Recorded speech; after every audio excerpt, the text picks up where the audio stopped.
Yo, what is up? What is up, guys? Welcome back to the channel. This is going to be kind of a DIY project that we're going to be working on the M45. Now, what you see in front of me is going to be a fan that does not have the motor, and then on the right side you have a fan. Then I went ahead and modified from, I think it's an Ultima. The inside of this piece right here that spins is from an Ultima. And then we have a Mishimoto motor for the fan. Now this thing is incredibly strong. It's about 1,800 CFM, which is what I need in order to cool the car down, because it does get hot when the AC compressor is on. So I'm going to try to do this to hopefully solve that problem. Now, right now, I ran into an issue because I went ahead and did one of the fans, because this is not the original one. The original one actually broke. I was going to modify this one to make it work on there, but the Dremel that I had stopped working, which sucks because I really wanted to use this one. These fans feel a little bit, or a whole lot sturdier than these ones over here. These ones kind of move a little bit, but it should work for now. I did turn it on and it moves incredibly fast. Now, how I made this work on here is I had to do some modifications. So on the original M45, M35 fans, it looks like this, and it has like that square shape right there at the end. I had to go ahead and smoothen it out, and I had to make 2 indentations on each side. So on the left side and the right side, I had to make 1 hole, because on this Mishimoto fan, on the inside of there's a little, what do you call it, the rod that has 2 sticks that go on the outside of it. So it's like a stick and then 2 little indentations that stick out to hold it into place. So these shrouds or these fans weren't going to work on there. So I had to go ahead and make those slits, put it on there, add some washers, add the retainer, that way it doesn't come out. And so far it's on there really good and it's not going anywhere. So that's what I had to do to make this work. If I go ahead and get a new Dremel, cut that one out, I'll go ahead and take this one off and most likely put that one on there, just because these ones are a whole lot sturdier. As you can see, I can't even bend them, but when it comes to these, you can see I can bend it really easily. So I would like to go ahead and put that one on there since it is a lot sturdier, but we'll see if we have any issues with this one and try to mock it up. Now our goal is to go ahead and mount this fan to, I believe they call this a shroud right here. So we're going to have to make that work. I'm going to take off my existing one, see if I can go ahead and use that one first before going ahead and messing that one up, because that one's brand new. That one's in good condition. I got that one at a junkyard as well for really cheap. And the one that I have on the car currently is not messed up, but it's modified to work with my current Mishimoto radiator. So that's the plan. Let's go ahead and begin. I'm going to start removing the radiator fan shroud that's already on the car and then go from there. Here is the what the heck? I don't think I even turned it on. It's been a while. What the heck? That's crazy.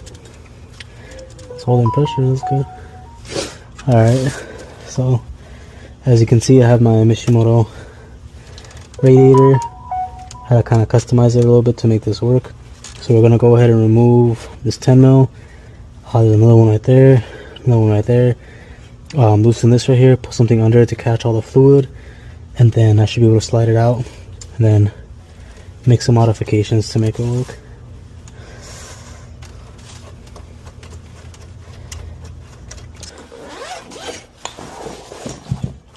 I think it's a 7 or 8 mil. Can't remember. I think it's a 7. No, it's actually an 8. Yeah, it's 8.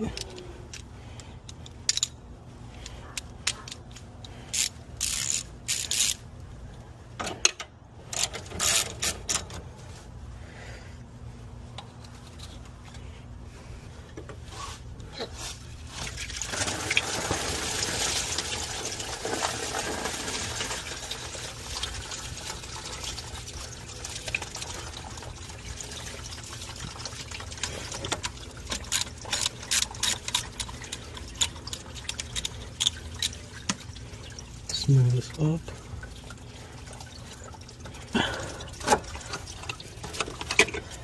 Take this on.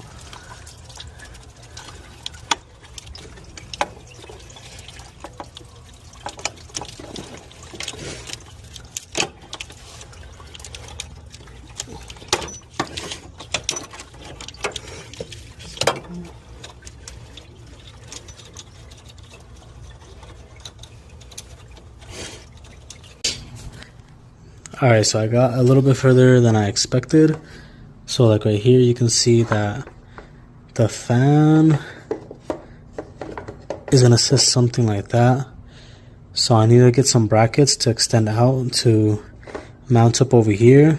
So just put something in there, get a bracket, go over here. Same thing on all four corners. That way it can mount up. And I think that should be it. That's not going to be something that's super difficult. I don't know if I have enough screws. I would like to use my locking washers or locking nuts. That way this stuff doesn't come off over time. So that's what I plan on doing. It's just getting those brackets now. I have some L brackets, but so look like this. They're not going to fit in there. See, I could put it like right there and then probably mount it to like the bottom, but I don't think there's enough space because I feel like it's going to hit the end portion right there. So I think it'd be better just to get a straight bracket. I think I won't be able to bend these, so I'll just go get some straight ones. Make my job a little bit easier to be able to mount this. So I'll pick it up once I get all that stuff and we'll try to mount it on the car.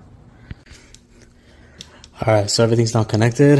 I have it to my power source so you guys can see how fast or quick this thing is. I can't show you guys the other one over there because I don't have something to connect inside of the connector itself and I don't want to cut it to show you guys. But here's my brackets. This thing is solid, not going anywhere. See, I mounted one right there, one right here, same thing on each corner. And then here's the fan.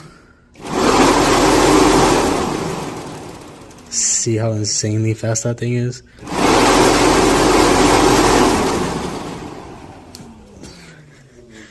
That thing's for sure gonna pull a bunch of air. So yeah, let's go ahead and install this thing. So far so good.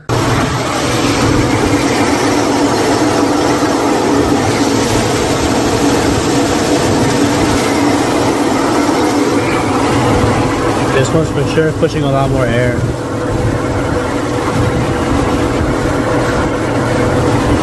You can feel the difference.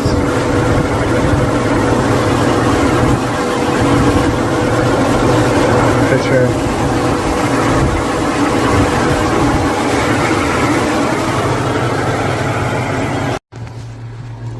Alright guys, today's the next day. And right here you can kind of hear the fan from this distance. How loud it is. In comparison to the previous one, I couldn't really hear it. But this thing's for sure pushing power.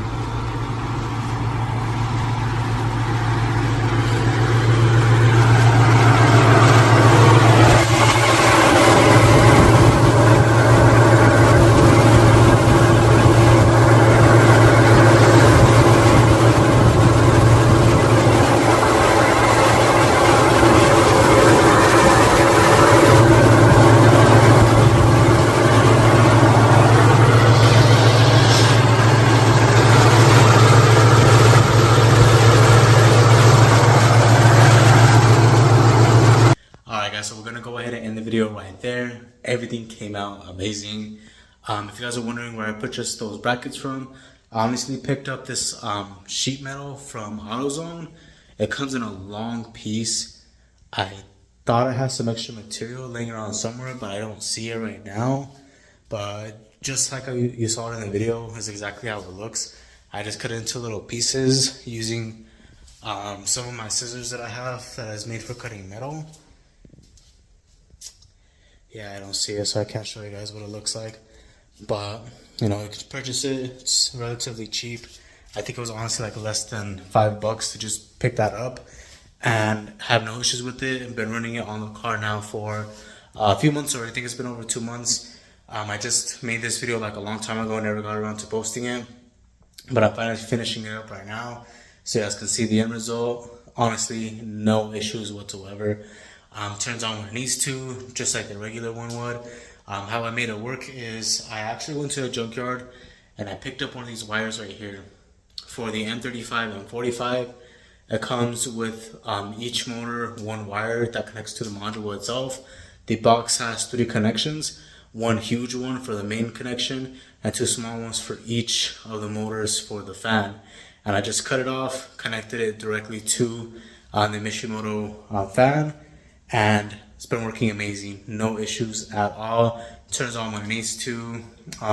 It's a lot louder than the stock one, so when it turns on, it sounds like a jet, which is kind of cool.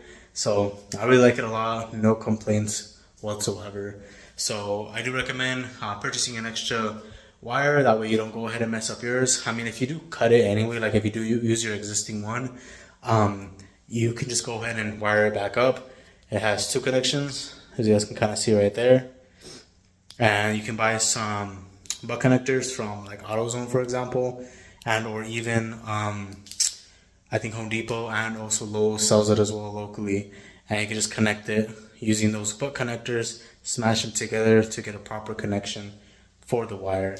That's how I made that work, and no issues at all. But thank you guys so much for watching. If you guys want to go ahead and purchase that fan, I believe it is pretty expensive, I'm not gonna lie. I got mine for free, and the story is actually really funny how I got this fan. So I actually went to go ahead and pick it up from a guy that was selling it. He lived pretty far. I think he was past like Santan Valley. I live in Arizona, if you guys don't know. And I went to go pick it up. It had no issues. It was working perfectly fine. It had the original fans. And I had him go ahead and test that out to make sure it worked before I purchased it. Now, when he was testing it out, he put it like on a rubber mat that was really flimsy on his workbench. And when he did that and he turned it on, it sucked up the mat and it broke the fans completely. So he just gave it to me for free. So it's pretty cool. I picked up something for free. I just had to pick up some fan blades technically. I really didn't need to. I could have used my existing one, but just in case something happened to it, I didn't want to go ahead and mess up my current one so I could put it back on the car. Because if you don't have your fans working properly, it can overheat your car very quickly, especially out in the summertime when it's really, really hot. So yeah, hopefully you guys enjoyed this video. This is going to be helpful to anybody that has even a G35, for example. All you got to do is wire it up to your existing connections and it'll work. M35, M45, 370Z, doesn't matter. You can make it work to your existing Shroud as long as you know how to work with connections a little bit. But yeah, thank you guys so much for watching. Make sure to like, subscribe, hit that bell notification, and I will catch you guys in the next one. Peace.